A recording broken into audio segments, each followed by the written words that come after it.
आज हम बताने जा रहे हैं प्रिंसिपल ऑफ होमोजिनिटी।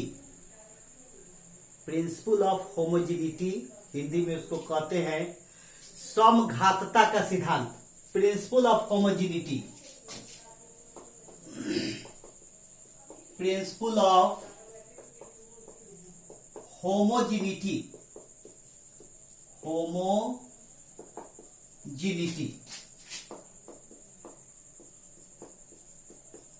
समघातता का सिद्धांत।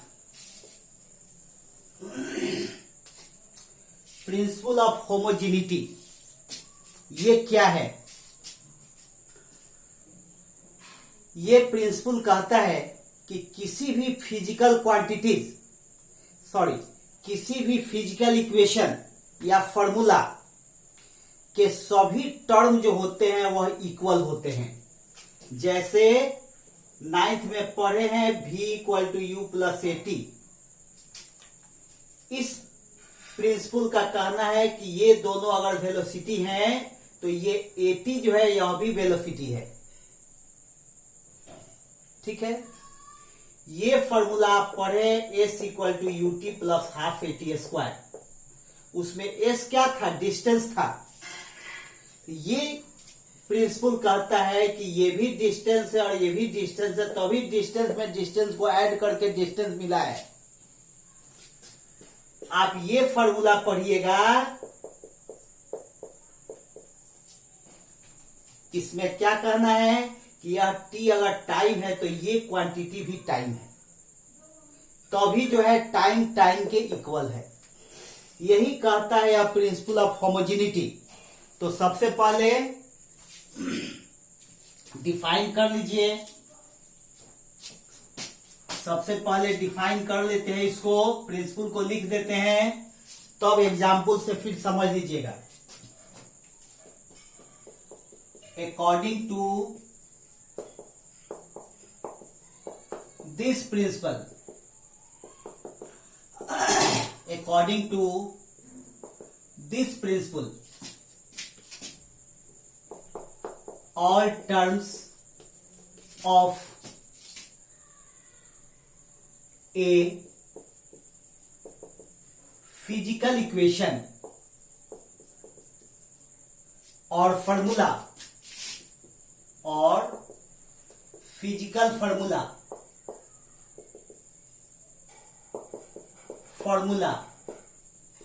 are equal. सभी टर्म जो है किसी फिजिकल इक्वेशन के या किसी फिजिकल फॉर्मूला के इक्वल हैं। That is dimensions of all terms are equal. निश्चित रूप से अगर टर्म इक्वल है तो सभी टर्म के डायमेंशंस भी इक्वल होंगे। सभी टर्म्स के डायमेंशंस भी इक्वल होंगे। ठीक है, ये कहता है प्रिंसिपल ऑफ होमोजिनिटी। तो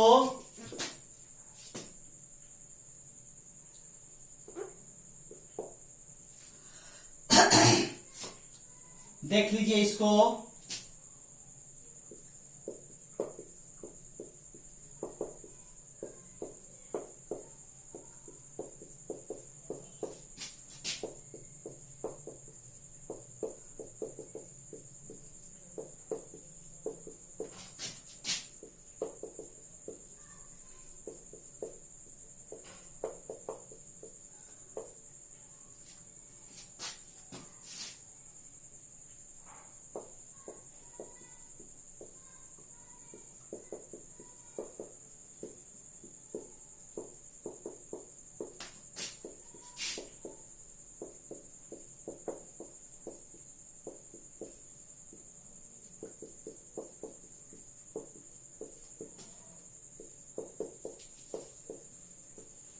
एग्जाम्पल से क्लियर होगा। Example first, v equal to u plus 80 इस फॉर्मूला में आपने क्या पढ़ा? यू 9th में यह फॉर्मूला आप पढ़ चुके हैं। यू क्या है? इनिशियल वेलोसिटी है। भी क्या है? फाइनल वेलोसिटी है, यानी कि दोनों वेलोसिटी है। यू एंड भी क्या है? वेयर यू एंड भी आर वेलोसिटीज।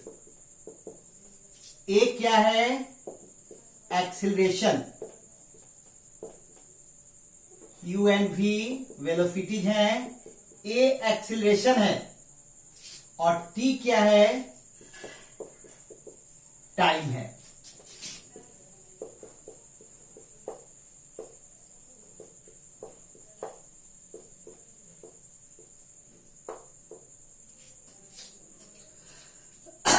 लेकिन ये प्रिंसिपल कहता है कि यह अगर वेलोसिटी है, ये भी वेलोसिटी है, तो ये एटी भी वेलोसिटी है।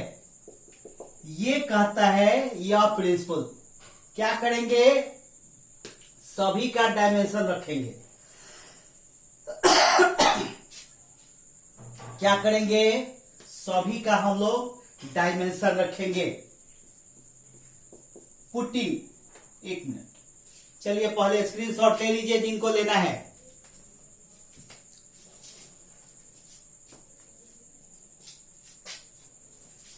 आप देखिए,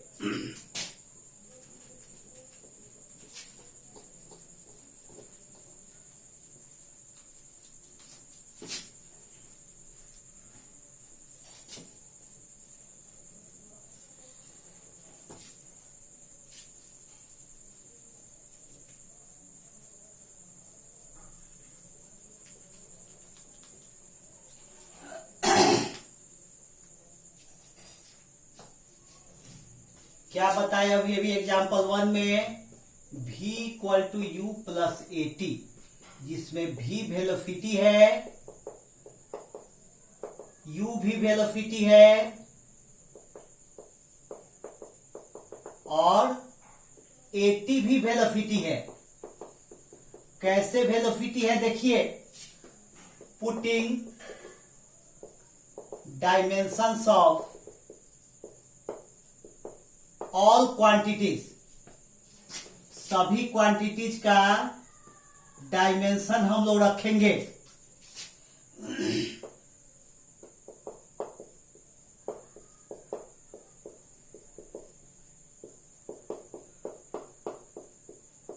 सभी क्वांटिटीज का हम लोग डायमेंशन रखेंगे। तो भी वेलोसिटी है, क्या होगा? LT minus 1। यू वेलोसिटी है, क्या होगा? LT minus 1। ए क्या है? एक्सीलरेशन है, क्या होगा? LT minus 2। और टी टाइम है, यानी कि टी। अब देखिए,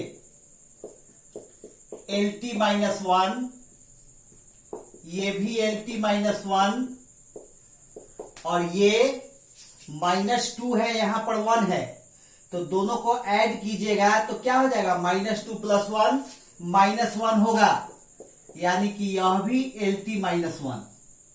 अब देखिए तो तीनों का डायमेंशन इक्वल हो गया कि नहीं?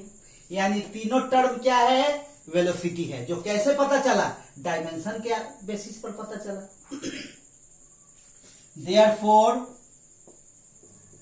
therefore all terms are all terms are velocities। अतः सभी पद वेग हैं। ठीक है, दूसरा एग्जांपल देखिए, सेकेंड एग्जांपल देखिए, s equal to u t plus half a t square. ये भी 9th में पढ़ा हुआ फॉर्मूला है। इसमें s क्या है? डिस्टेंस है, दूरी। u क्या है? इनिशियल वेलोसिटी है, वेलोसिटी, वेग। t टी क्या है, टाइम है, ए क्या है, एक्सीलरेशन है, एक्सीलरेशन,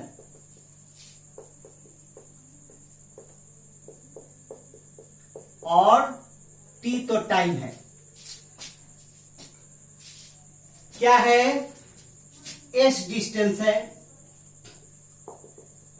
अगर एस डिस्टेंस है तो प्रिंसिपल ऑफ होमोजेनिटी कहता है कि यूटी भी डिस्टेंस है और हाफ एटी स्क्वायर भी डिस्टेंस है। यानी कि यह जो यूटी है यह भी डिस्टेंस है और हाफ एटी स्क्वायर है यह भी डिस्टेंस है। तभी डिस्टेंस में डिस्टेंस को ऐड किया गया तो डिस्टेंस मिला। आप ऐसा कह सकते हैं कि सेम क्वांटिटी को सेम क्वांटिटी में आप ऐड कर सकते हैं। डिस्टेंस में डिस्टेंस को ऐड करेंगे, वेलोसिटी में वेलोसिटी को ऐड करेंगे, फोर्स में फोर्स को ऐड करेंगे या सब्ट्रैक्ट करेंगे, दोनों। ठीक है, सेम क्वांटिटीज को ही आप ऐड कर सकते हैं या सब्ट्रैक्ट कर सकते हैं। मल्टीप्लाई तो किसी क्वांटिटी में किसी का हो जाएगा, एक्सीलरेशन में टाइम से मल्टीप्लाई हो गया। लेकिन जब एडिशन और सब्ट्रैक्शन की बात आएगी, जोड़ या घटाव की बात आएगी, तब क्या करेंगे हम लोग, सेम क्वांटिटी के साथ ही ऐसा कर सकते हैं। ऐसा नहीं होगा कि फोर्स में आप वेलोसिटी को ऐड कर दीजिए, वेलोसिटी में आप डिस्प्लेसमेंट को ऐड कर दीजिए, डिस्प्लेसमेंट में आप वर्क एनर्जी पावर को ऐड कर दीजिए। ऐसा नहीं होगा। जब भी होगा तो सेम क्वांटिटी में सेम क्वांटिटी को ही ऐड करेंगे। यही कहता है प्रिंसिपल ऑफ होमोजेनिटी। तो चेक कर लीजिए, putting dimensions of all quantities, putting dimensions of all quantities.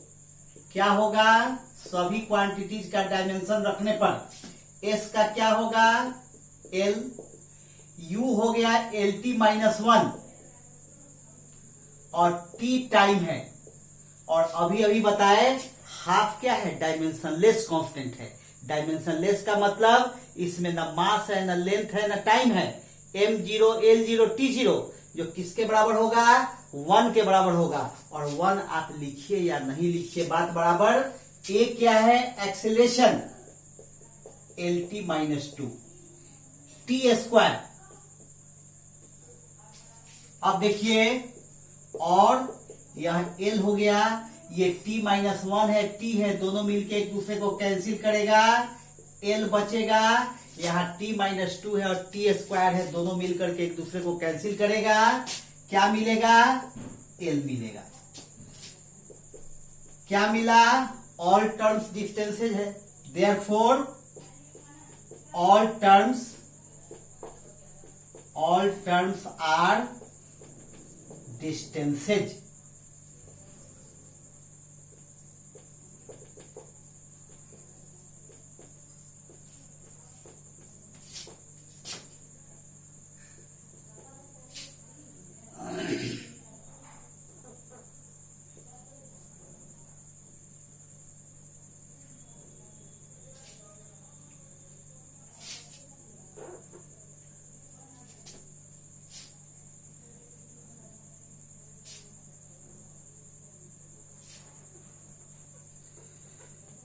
सभी पद